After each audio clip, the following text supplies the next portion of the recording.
Download aplikasi Bekal Islam dan kunjungi web bekalislam.com. Bismillahirrahmanirrahim. Assalamualaikum warahmatullahi wabarakatuh. Alhamdulillahi ala ihsani wa syukru lahu ala taufiqihi wa amtinani wa asyhadu an la ilaha illallah wahdahu la syarika lahu ta'ziman li sya'ni wa asyhadu anna Muhammadan abduhu wa rasuluhu da'ila ridwani. Allahumma salli alaihi wa ala alihi wa ashabi wa ikhwani. Hadirin dan hadirat yang dirahmati oleh Allah Subhanahu wa taala, kita lanjutkan pelajaran kita tentang As-Sirah An-Nabawiyah.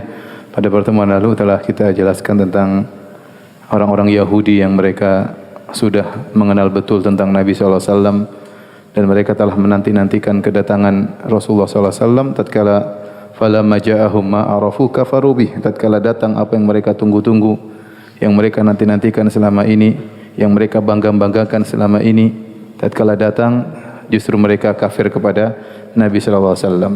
Tidak ada sebab kecuali hasadan min indi anfusihim, karena mereka hasad ternyata Nabi terakhir tersebut bukan dari Bani Israel tapi dari suku Arab. Ini yang membuat mereka tidak mau beriman kepada Nabi Muhammad sallallahu alaihi wasallam. Dan hasad mereka semakin besar, semakin berkobar tatkala mereka melihat Islam tersebar di kota Madinah di kemudian hari, ya. Tidaklah ada satu rumah pun di kota Madinah kecuali ada orang-orang yang beriman di rumah tersebut kepada Rasulullah sallallahu alaihi wasallam.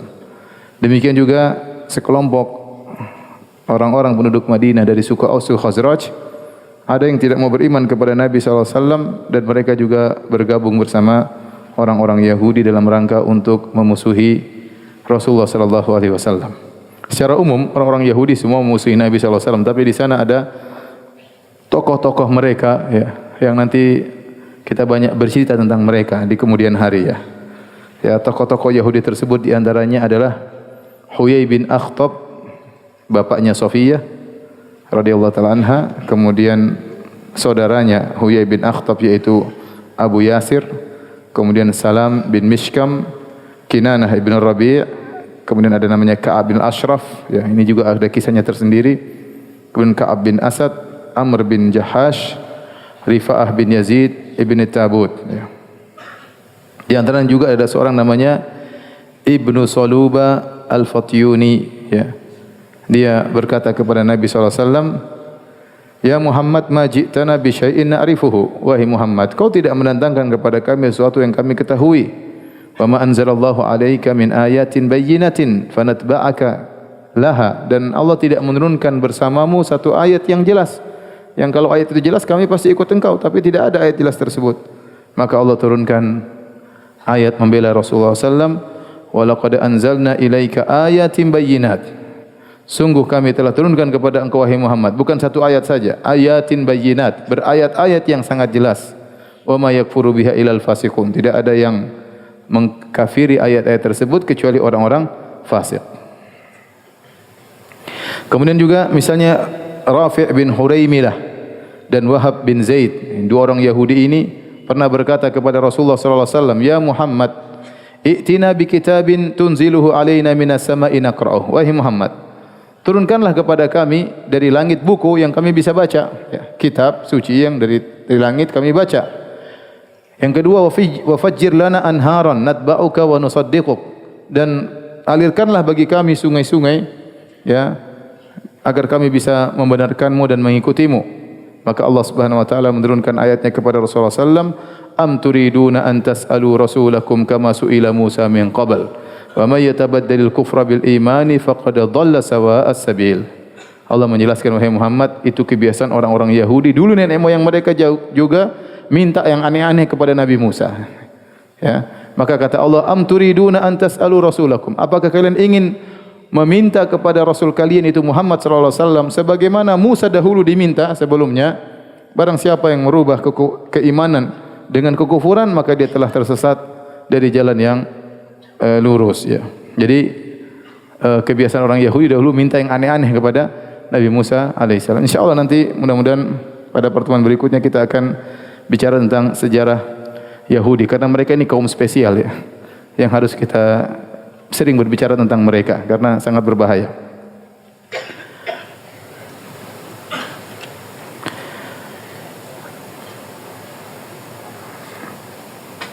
Kemudian juga Imam Al-Bukhari dan Imam Muslim meriwayatkan dalam sahih mereka dari Ibnu Abbas radhiyallahu anhuma bahwasanya Nabi sallallahu alaihi wasallam memanggil sekelompok Yahudi.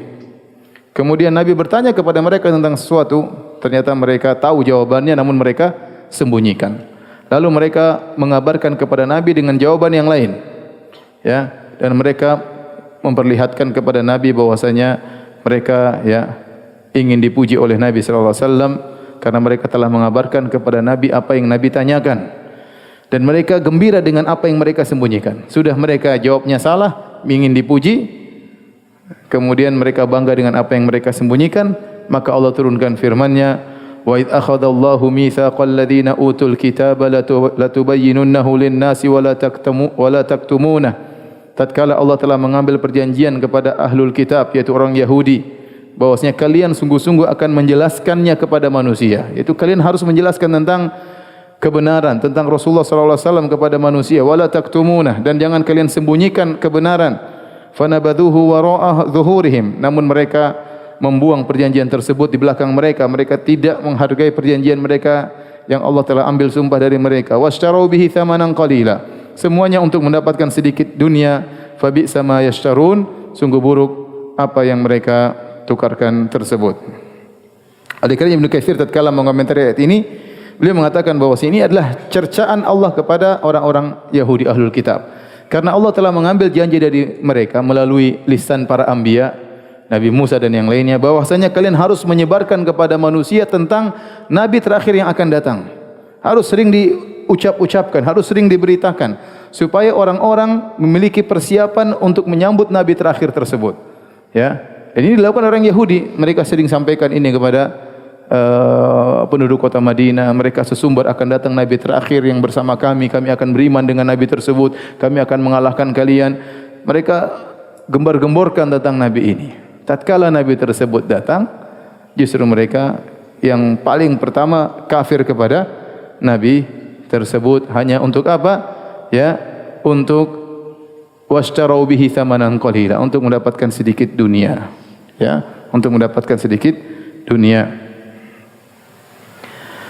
Dan ini juga peringatan kepada para asatidzah, para dai, para ulama, bahwasanya mereka tidak boleh menyembunyikan kebenaran hanya karena secercah dunia.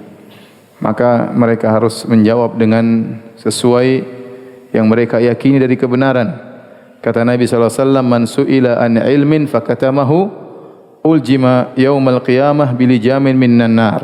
Bilijamin min nar. Barang siapa yang ditanya tentang suatu kemudian dia sembunyikan jawabannya, padahal dia tahu jawabannya, ya maka dia akan diberi dijamin semacam tali yang diletakkan di mulutnya yang terbuat dari api neraka. Ya, orang-orang ulama Yahudi dahulu mereka sering menyembunyikan kebenaran yang mereka ketahui hanya karena ingin mendapatkan dunia. Kemudian juga sebagian orang Yahudi datang kepada Rasulullah sallallahu alaihi wasallam. Mereka berkata, "Ya Muhammad, innaka qad arafta anna ahbaru Yahud wa asrafuhum wa sadatuhum." Wahai Muhammad, kau tahu kami adalah para ulama Yahudi. Kami adalah orang-orang mulia di kalangan Yahudi. Kami adalah pemimpin orang-orang Yahudi. Ya, kalau kami ikuti engkau, beriman kepadamu, maka semua Yahudi akan beriman kepada engkau. Jadi mereka kasih penawaran. Kau kan tahu ya Muhammad, kita kalau beriman sama engkau, semua Yahudi akan beriman kepadamu. Dan mereka tidak akan menyelisih kami karena kami sudah beriman kepada anda wahai Muhammad. Tapi ingat, sungguhnya kami ada masalah sama sekelompok Yahudi. Kami punya masalah. Nah, kami ingin kami dan mereka menjadikanmu hakim, kami berhukum kepada engkau. Tapi ingat, kalau kau putuskan perkara, menangkan kami. Kalau kami menang, kami beriman kepada engkau. Subhanallah. Rasulullah SAW tidak mau. Turunlah firman Allah Subhanahu Wa Taala, wa anihkum bainahum bima anzalallahu wa la tattabi ahwaahum. Wahai Muhammad, hukumlah di antara mereka dengan apa yang Allah turunkan dan jangan ikuti hawa nafsu mereka. Wahdharhum an yaftinuka an ba'dhi ma anzalallahu ilaik. Dan hati-hati jangan sampai mereka memfitnah engkau dari sebagian yang Allah turunkan kepada engkau. Fa in tawallaw fa'lam annama yuridullahu an yusibahum bi ba'di dhunubihim wa inna katsiran minan nasi lafasiqun. Afa hukmal jahiliyati yabghun? Apakah mereka mengharapkan hukum jahiliyah? Ya. Wa man ahsanu minallahi hukman liqaumin yuqinun. Dan hukum siapa yang lebih terbaik daripada hukum Allah bagi orang-orang yang beriman. Kemudian juga sebagian Yahudi. Yahudi ini brengsek semuanya, brengsek semuanya. Datang sekelompok Yahudi, mereka berbicara di antara mereka, kata mereka, "Ta'alu nu'minu bima unzila ala Muhammad wa ashabi ghudwatan wa nakfuru bihi 'ashiyatan hatta nulabbisa alaihim." Begini aja, kita pagi-pagi pura-pura beriman sama Muhammad. Sore kita kufur lagi, ya. Siapa tahu ya, kita bikin bingung mereka, ya. Siapa tahu nanti mereka ngikutin kita, siapa tahu mereka nanti menjadi kufur. Jadi kita pura-pura beriman, kita bikin syubhat, ya. Sorenya kita kafir lagi, ya. Jadi di depan mereka kita pura-pura beriman. Kalau mereka sudah pulang, kita kafir di belakang. Jadi mereka ini orang Yahudi menghalalkan segala cara. Mereka menghalalkan segala cara. Jadi perlu anda ketahui, antum ketahui, antara Yahudi dengan selain Yahudi tidak ada halal haram, ya. Semuanya halal. Tapi di antara mereka ketat. Antara Yahudi sama mereka punya hukum-hukum yang mereka tegakkan dan mereka sangat ketat, ya. Tetapi kalau sudah mereka sama kita, sama selain Yahudi, ya, selama non Yahudi, maka tidak ada namanya halal haram. Semuanya boleh, ya. Sebagaimana termaktub dalam buku-buku akidah mereka, terutama kitab Talmud. Yang ini nanti insyaallah kita jelaskan di lain waktu. Maka tatkala mereka menghalalkan cara untuk merusak kaum muslimin, mereka bilang, udah kita pura-pura beriman aja. Kalau kita Islam enggak boleh pura-pura syirik, enggak boleh. Kita biar orang-orang non muslim masuk Islam, kita pura-pura musyrik aja, ya. Musyrik, kemudian kita gaul sama mereka, pura-pura beribadah, ya, menyembah berhala sama mereka, kita kasih syubhat, nanti sore kita masuk Islam lagi. Kita enggak boleh seperti itu. Tapi mereka boleh, ya. Makanya kaidah mereka al-ghayah tubarrirul wasilah. Tujuan menghalalkan segala cara. Pokoknya tujuannya ini apapun yang boleh kita lakukan, yang penting tujuannya agar orang-orang Islam bisa meninggalkan murtad, meninggalkan agama mereka. Maka kita tidak apa-apa pura-pura masuk Islam. Maka Allah turunkan firman-Nya, ya ahlal kitab lima talbisunal haqqa bil batil wa taktumunal haqqa wa antum ta'lamun. Wahai ahlul kitab, kenapa kalian mencampur adukan antara kebenaran dengan kebatilan dan kalian menyembunyikan kebenaran padahal kalian mengetahui kebenaran tersebut. Wa qala ta'ifatu min ahlil kitabi aminu billadhi unzila alladhina amanu wajhan nahar waqfuru akhirahu la'allahum yarji'un. Sebagian ahlul kitab berkata, marilah kita beriman kepada yang diturunkan kepada Muhammad di pagi hari, nanti sore kita kafir lagi, siapa tahu mereka murtad. Inilah orang-orang Yahudi. Kemudian, ya, Allah Subhanahu wa taala melarang kaum muslimin, ya, untuk berkasih sayang sama orang-orang Yahudi. Makanya tatkala ada sebagian kaum muslimin menampakkan kasih sayang kepada dua tokoh Yahudi, yaitu Rifa'ah bin Zaid dan Suwaid bin Harith, dan mereka ini orang Yahudi munafik, ya. Kemudian ada sebagian kaum muslimin menampakkan kasih sayang kepada mereka, maka Allah tegur, kata Allah, ya ayyuhalladzina amanu la tattakhidhul ladzina ittakhadhu dinakum huzwan wa la'iban minal ladzina utul kitaba min qablikum wal kuffara awliya. Wahai orang yang beriman, janganlah kalian menjadikan orang-orang Yahudi ahlul kitab yang mempermainkan agama ini, menjadikan agama sebagai senda gurau dan permainan, ejekan dari kalangan Yahudi dan juga orang-orang kafir. Jangan kalian menjadikan mereka sebagai wali-wali kalian. Wattaqullaha in kuntum mu'minin. Bertakwalah kepada Allah jika kalian benar-benar beriman. Demikian juga Allah turunkan ayat yang menegur, ya ayyuhalladzina amanu la tattakhidhu bitanatan min dunikum la ya'lunakum khabala waddu ma anittum qad badatil baghdha'u min afwahihim wa ma tukhfi sudurum akbar qad bayyana lakumul ayati in kuntum taqilun. Kata Allah, wahai orang yang beriman, jangan kalian menjadikan orang-orang Yahudi sebagai teman-teman dekat kalian, yang kalian teman ngobrol, kalian ceritakan rahasia kalian. Ya, kalau bertetangga enggak ada masalah, tapi jadi teman dekat, kemudian jadi teman ngobrol, tempat musyawarah, enggak boleh, ya. Yang mereka berusaha memberikan kemudaratan kepada kalian. Mereka berangan-angan timbul perkara-perkara yang menyusahkan kalian. Qad badatil baghdha'u min afwahim. Sungguh telah nampak permusuhan dari lisan-lisan mereka. Wa ma tukhfi sudurum akbar. Dan apa yang disembunyikan permusuhan dalam dada mereka lebih besar lagi. Qad bayyana lakumul ayati in kuntum taqilun. Sungguh kami telah jelaskan bagi kalian ayat-ayat agar jika kalian berfikir. Orang Yahudi ya, mereka mengetes Nabi sallallahu alaihi wasallam. Ya, untuk dalam rangka apa? Untuk ngejek Nabi sallallahu alaihi wasallam ya.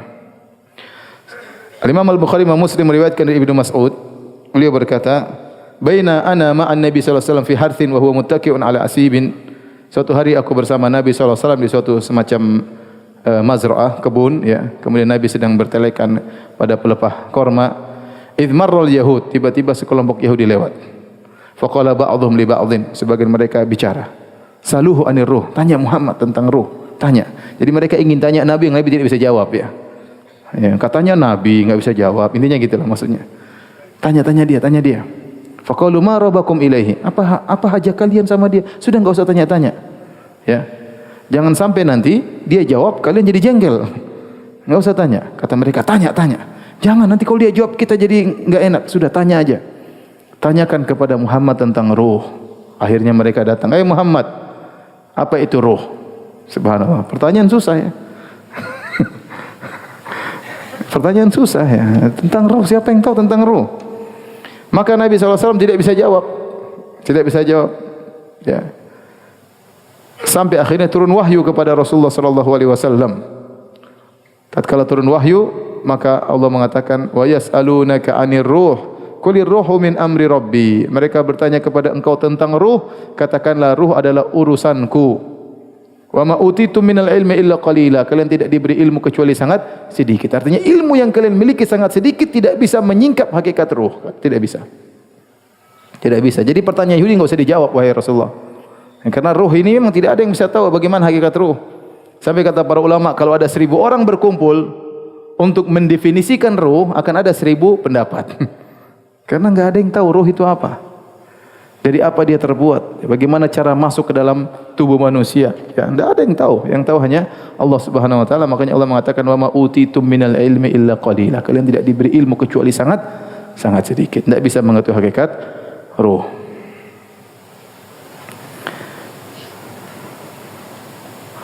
Demikian juga mereka datang kepada Rasulullah, mereka berkata, "Ya Abul Qasim, wahai Muhammad, sampaikanlah kepada kami tentang beberapa perkara. Yang berapa perkara tersebut, 4 perkara tersebut tidak ada yang tahu kecuali Nabi. Kami ingin ngetes engkau, ya, maksudnya kau ini Nabi atau bukan. Ada 4 perkara tidak ada yang tahu kecuali Nabi." Kata Rasulullah SAW, silakan kalian tanya kepadaku, dengan syarat kalian harus berjanji. Ya, kalau aku menjawab pertanyaan kalian dan kalian tahu jawabannya, kalian harus masuk Islam. Kata mereka, iya, kami akan masuk Islam. Yahudi brengsek, bohong ya. Kata Nabi, ya, kalau gitu tanya. Mereka bertanya, di atas pertanyaan mereka, akhbirna 'anit ta'am alladhi harrama Israil 'ala nafsihi min qabli an tunazzala at-Taurat. Ya. Dalam Al-Qur'an Allah mengatakan kullu ta'am kana halal li bani Israil illa ma harrama Israil 'ala nafsihi min qabli an tunazzala at-Taurat. Kabarkanlah kepada kami tentang makanan yang pernah Israel haramkan atas dirinya. Israel maksudnya Nabi Yakub alaihissalam. Dulu Yakub alaihissalam pernah mengharamkan suatu makanan kepada dirinya. Kabarkan kepada kami makanan apakah itu? Subhanallah, teka-teki silang. Apa makanan tersebut? Kemudian pertanyaan mereka berikutnya, ya. Akhbirna kaifa hadha an-nabiyyu fi an-naum. Kabarkan kepada kami bagaimana Nabi Musa tidur. Nabi enggak pernah gaul sama Nabi Musa. Enggak pernah ngobrol, enggak pernah. Kita aja kadang ketemu tiap hari enggak tahu teman kita tidurnya bagaimana ya. Ngoroknya bagaimana, suaranya besarnya kecil kita enggak tahu, volumenya sebesar apa kita enggak tahu. Ketemunya cuma di masjid, ya. Apalagi yang berbeda zaman antara Rasulullah SAW dengan Nabi Musa. Ya memang ini pertanyaan ngetes ya. Gimana Nabi Musa tidur? Kalau kita apa urusan anak mau tidur? Pertanyaan berikutnya, waman waliyuka minal malaikah? Siapa walimu dari kalangan malaikat? Siapa penolongmu? Malaikat banyak nih. Yang jadi penolongmu siapa? Muhammad. Kata Nabi SAW, di antaranya juga pertanyaannya, ya, kabarkan kepada kami tentang mani atau air perempuan dari air lelaki. Bagaimana bisa muncul kesamaan atau laki atau perempuan dari hubungan intim, ya. Kemudian Nabi berkata, kalian punya janji kalau aku kabarkan jawabannya kepada kalian, kalian akan mengikutiku masuk Islam. Mereka bilang, iya, Abul Qasim, wahai Muhammad, iya kita akan masuk Islam. Maka Rasulullah SAW mulai menjawab, unsyidukum billahi alladhi anzala at-taurata ala Musa. Aku bersumpah dengan Allah yang telah menurunkan Taurat kepada Musa.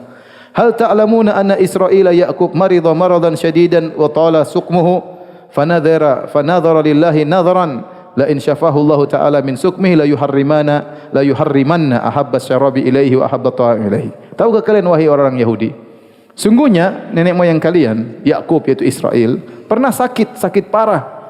Kemudian sakitnya lama. Kemudian dia bernazar kepada Allah Subhanahu wa taala, kalau saya sembuh, saya akan mengharamkan makanan yang paling saya sukai dan saya akan mengharamkan minuman yang paling saya sukai. Dan minuman yang paling beliau sukai Israel Ya'qub alaihissalam adalah susu onta, dan makanan yang paling dia sukai adalah daging onta. Kata mereka, benar. Satu, kata Nabi sallallahu alaihi wasallam, Allahumma syahid alaihim, ya Allah jadi saksi. Kemudian jawaban pertanyaan kedua tentang masalah air mani laki-laki perempuan. Ya. Kata Nabi sallallahu alaihi wasallam, fa unsyidukum billahi alladzi la ilaha illahu. Aku bersumpah dengan nama Allah yang tidak ada sembahan yang berhak disembah kecuali Engkau. Alladzi anzala at-taurata ala Musa, yang menurunkan Taurat kepada Nabi Musa. Hal ta'lamuna annama ar-rajuli ghalidhun abyad wa annama al-mar'ati raqiqun asfar fa ayyuhuma ala kana lahul walad wa syaba bi idznillah. Tahukah kalian wahai orang Yahudi, sungguhnya air mani lelaki yaitu putih dan kental, adapun wanita tipis dan kekuning-kuningan, maka mana di antara keduanya yang lebih mengungguli air maninya, maka disitulah akan muncul anak kemiripan dengan izin Allah Subhanahu wa taala. Kata mereka, Allahumma na'am, benar. Kata Rasulullah SAW, Allahumma syahid alaihim, ya Allah. Ini yang kedua. Jawaban yang ketiga tentang tidurnya siapa? Nabi Musa. Kata Nabi SAW, fa unsyidukum billahi alladhi anzala at-taurata ala Musa. Aku bersumpah dengan nama Allah yang telah menurunkan Taurat kepada Nabi Musa. Hal ta'lamuna anna hadzal nabiyya tanamu aynahu wa la yanamu qalbuhu? Tahukah engkau Nabi itu Musa alaihissalam tidur dua matanya tetapi hatinya tidak tidur? Dan demikianlah para nabi. Mata mereka tidur tapi hati mereka tetap terjaga. Qalu Allahumma na'am, benar. Tinggal satu pertanyaan. Kata Nabi, Allahumma syahid alaihim. Kata Nabi, benar ya Allah, jadilah saksi kepada mereka. 3 pertanyaan sudah dijawab. Akhirnya mereka tahu, tinggal pertanyaan terakhir.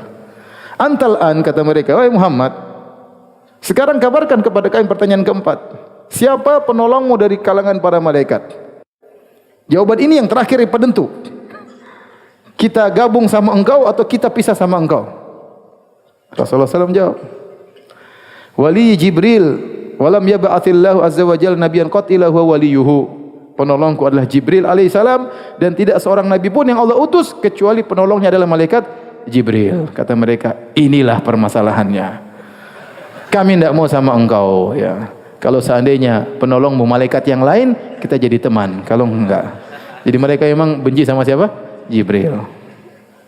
Fama yamna'ukum an tusaddiquhu. Kenapa kalian tidak membenarkan Jibril? Kata Rasulullah SAW.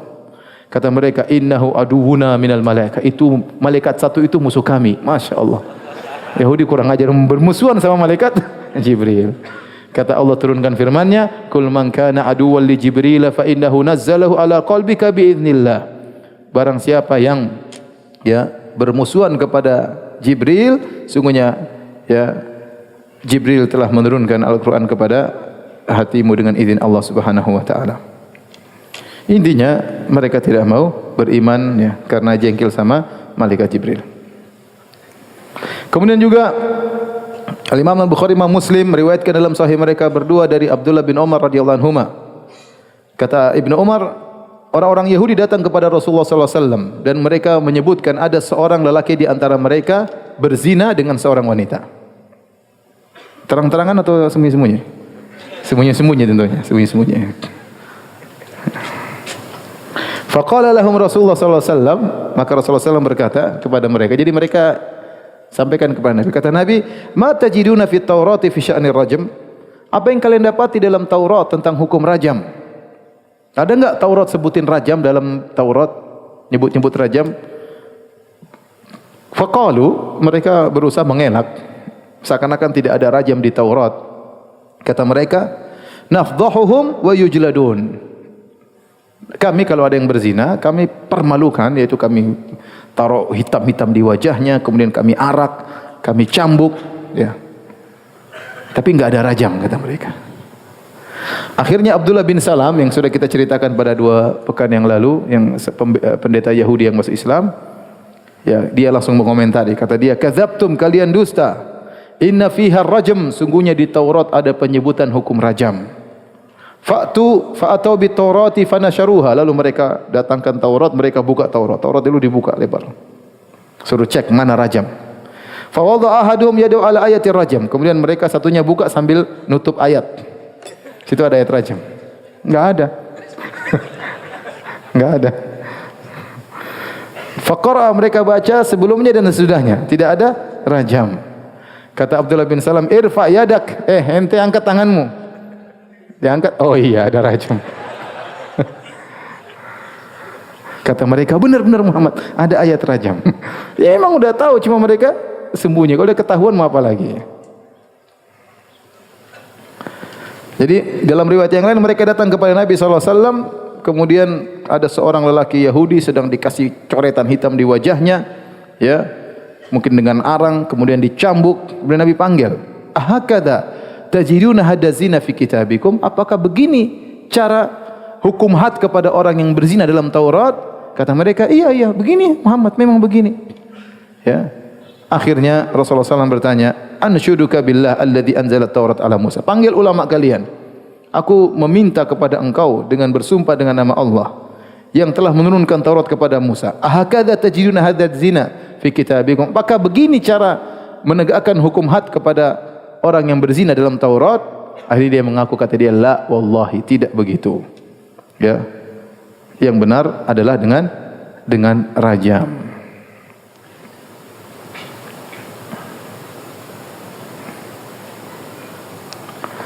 Taib itu diantara contoh-contoh ya kelakuan orang-orang Yahudi kepada Rasulullah sallallahu alaihi wasallam.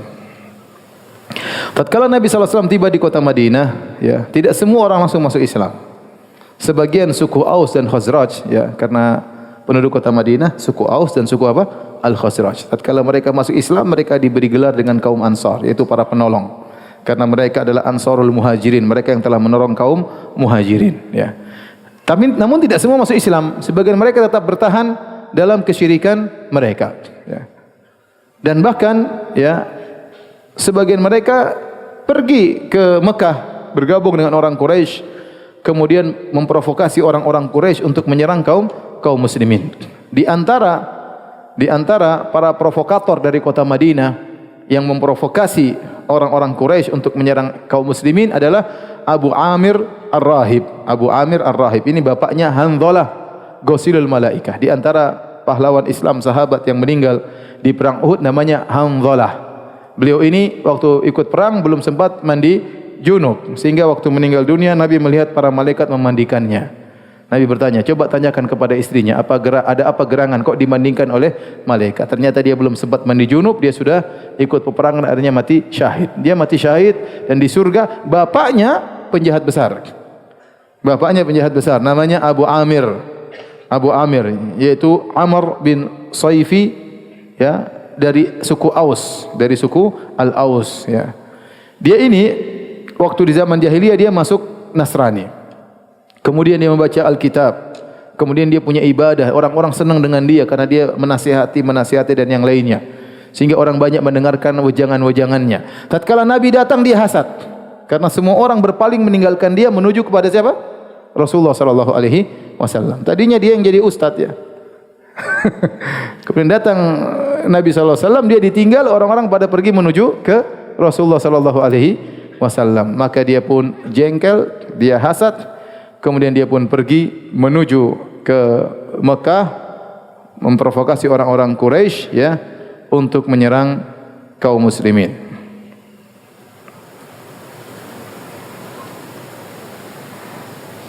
Akhirnya, ya, datanglah kaum musyrikin, datang berkumpul menyerang kaum muslimin dalam perang Uhud ya di antaranya. Namun Nabi SAW menamakan dia Abu Amir Al-Fasiq. Nabi menggelar diri dengan si fasik ya. Tadinya namanya Abu Amir Ar-Rahib, Abu Amir sang pendeta, Abu Amir sang ustadz kalau bahasa kita ya. Ternyata diganti dengan Nabi apa? Abu Amir Al-Fasiq ya. Abu Amir si fasik. Kemudian tokoh yang paling top di kota Madinah adalah Abdullah bin Ubay bin Salul. Abdullah bin Ubay bin Salul, gembong orang-orang munafik. Jadi Abdullah bin Ubay bin Salul, ya dia dari suku Al-Khazraj, Dan dia satu-satunya senior yang tersisa yang ada di kaum Ansar. Karena suku Aus Khazraj terjadi perang saudara di antara mereka sampai dikatakan 120 tahun. Dan terlalu banyak yang meninggal dunia. Dan puncak peperangan mereka dikenal dengan Yaumul Bu'ats, yaitu sekitar 5 tahun sebelum Nabi berhijrah ke kota Madinah. Disitulah puncak-puncak peperangan antara suku Aus dan Khazraj. Di puncak peperangan tersebut, perang saudara tersebut, semua senior-senior tewas. Yang tersisa cuma satu ekor, namanya Abdullah bin Ubay bin Salul. Dia satu-satunya yang tersisa. Akhirnya mereka sudah capek dengan peperangan. Dan dia satu-satunya orang yang disepakati oleh dua suku, Aus dan Khazraj, untuk menuakannya, untuk menjadikannya pemimpin. Ya, ini orang hebat, orang terpandang, senior ya. Maka suku Aus dan Khazraj yang berperang akhirnya sepakat untuk menjadikan dia pemimpin. Siapa? Abdullah bin Ubay bin Salul. Waktu mereka sudah ingin mengangkatnya jadi pemimpin, tiba-tiba Muhammad sallallahu alaihi wasallam datang. Semua orang berpaling kepada siapa? Rasulullah sallallahu alaihi wasallam. Maka dia pun hasad dan dia pun jengkel. Harusnya dia jadi pemimpin, tidak jadi. Semuanya diambil oleh siapa? Muhammad sallallahu alaihi wasallam. Akhirnya tatkala orang-orang semua masuk Islam, dia tidak mau masuk Islam. Dia tetap dalam kondisi syirik. Dia baru masuk Islam setelah perang Badar. Setelah perang Badar, kaum muslimin jaya mengalahkan orang-orang Quraisy, dia ketakutan, lebih aman dia masuk apa? Islam. Masuk Islam, KTP-nya doang, hatinya munafik. Maka dia berubah jadi musyrik, jadi apa? Munafik. Tapi kalau dilihat KTP-nya, Islam. Inilah kisah dari Abdullah bin Ubay bin Salul. Al-Imam Al-Bukhari Imam Muslim meriwayatkan dari Usama bin Zaid radhiyallahu taala anhuma, bahwasanya suatu hari Rasulullah sallam naik himar, naik keledai ya, memakai pakaian dari yang tebal dari Fadakiyah, itu yang berasal dari kota Fadak dekat kota Madinah. Kemudian Nabi membonceng Usamah bin Zaid, yang ya anaknya Zaid bin Harithah. Kemudian Nabi dalam rangka menjenguk Sa'ad bin Ubadah radhiyallahu taala anhu ya. Jadi kaum Ansar semuanya muda-muda ya. Ya. Sa'ad bin Mu'adz pemimpin suku Aus, Sa'ad bin Ubadah pemimpin suku Khazraj. Ini semua belum 40 tahun, masih 30-an ke atas. Yang tua cuma siapa? Abdullah bin Ubay bin Salul. Makanya kata para ulama, sebagaimana pernah kita sampaikan, dakwah di kota Madinah lebih mudah karena gembong-gembongnya sudah pada tewas ya. Tinggal satu yang masih tersisa, Abdullah bin Ubay bin Salul ya. Beda di kota Mekah, gembong-gembong masih ada semua. Susah ya. Di Madinah anak muda dan mereka mudah menerima Islam. Nah, suatu hari Nabi SAW membonceng Usamah bin Zaid, menjenguk Sa'ad bin Ubadah, pemimpin suku Al-Khazraj, ya, menjelang perang Badar, sebelum perang Badar. Kemudian Nabi melewati majelis, lagi orang kumpul-kumpul, situ ada Abdullah bin Ubay bin Salul, lagi duduk situ. Waktu itu Abdullah bin Ubay bin Salul belum masuk Islam, dia masuk Islam setelah perang Badar. Kemudian ternyata di majelis tersebut akhlat, kumpul orang bermacam-macam, ada musyrikin, ada musyrikin penyembah berhala yaitu Abdullah bin Ubay bin Salul dan teman-temannya, ada sahabat kaum muslimin dan ada orang-orang Yahudi. Dan di dalam majelis tersebut ada sahabat Abdullah bin Rawahah radhiyallahu anhu yang dari kalangan kaum muslim. Jadi Abdullah bin Ubay bin Salul pemimpin majelis, ada Yahudi, ada musyrikin, ada kaum muslimin. Tatkala Nabi melewati majelis mereka, maka debu yang bekas pijakan himarnya, keledainya Nabi SAW mengenai majelis mereka. Maka Abdullah bin Ubay bin Salul khammara anfahu, dia pun tutup hidungnya dengan kainnya, dengan selendangnya. Kemudian dia berkata kepada Rasulullah, "Tugabbiru alaina." Jangan bikin debu sama kami. Rasulullah SAW mengucapkan salam kepada mereka. Kemudian Nabi SAW turun dari himarnya. Kemudian Nabi SAW mendakwahi mereka untuk masuk Islam. Nabi bacakan Al-Quran kepada mereka. Setelah Nabi baca Quran, Abdullah bin Ubay bin Salul komentar. Kata dia, "Ayyuhal mar'." Wahai si fulan. Dia tidak sebut nama Nabi. Kata dia, "Wahai engkau." Ya. "Innahu la ahsana mimma taqul in kana haqqan." Yang kau sampaikan tu paling bagus kalau benar. Masalahnya enggak benar.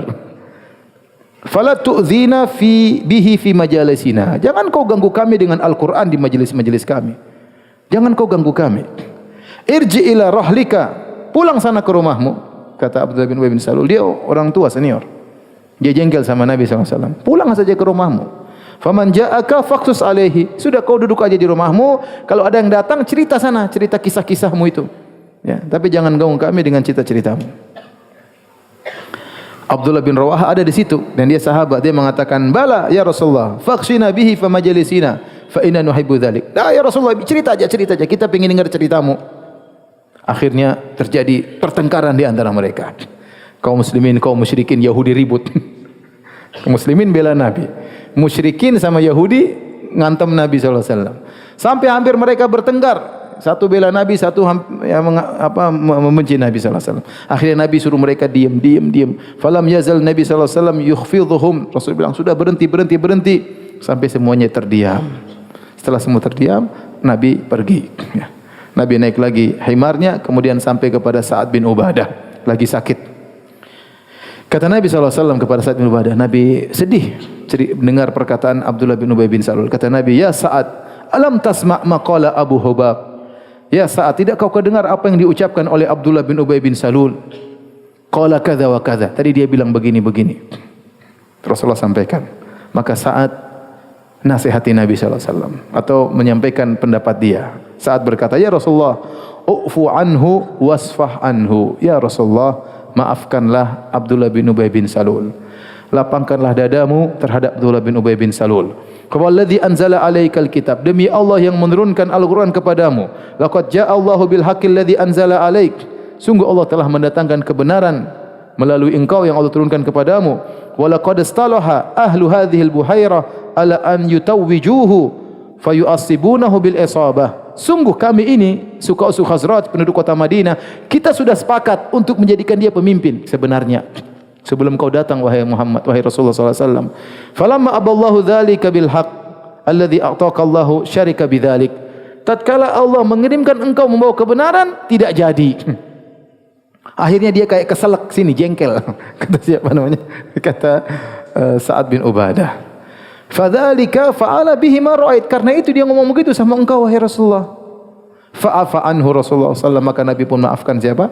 Abdullah bin Ubay bin Salul. Dan Nabi dan para sahabatnya maafkan kaum musyrikin, ya. Dan Allah merintahkan hal tersebut. Dalam riwayat yang lain dari Anas bin Malik dikatakan kepada Nabi SAW, "Lau ataita Abdullah bin Ubay." Ya Rasulullah, bagaimana kalau kau datang menemui Abdullah bin Ubay bin Salul? Qala, dakwahi dia pemimpin di kota Madinah. Maka Nabi pun berjalan menuju Abdullah bin Ubay bin Salul. Kemudian Nabi naik himarnya, ya. Kemudian tatkala Nabi sampai kepada Abdullah bin Ubay bin Salul, maka dia berkata, "Ilaika anni, pergi engkau. Wallahi laqad adhani natnu himarik." Sungguh baunya himarmu telah menggangguku. Pergi. Sombong, ya. Pergi, ya. Maka ada seorang dari kaum Ansar bela Nabi. Kata dia, kaum Ansar, "Wallahi la himar Rasulullah SAW atyabu rihan minka." Ada yang bela Nabi. Kata dia, "Wahai Abdullah bin Ubay bin Salul, itu keringatnya himarnya Nabi lebih harum daripada ente." Lebih harum daripada ente. Ente bilang tadi bau, itu baunya masih lebih harum daripada ente. Maka Abdullah bin Ubay bin Salul pun ngamuk, ya. Ada seorang pun ngamuk membela Abdullah bin Salul, akhirnya ribut sama sahabat tersebut, ya. Mereka sering pukul-pukulan pakai pelepah korma, ada yang lempar-lemparan pakai sendal dan yang lainnya, ya.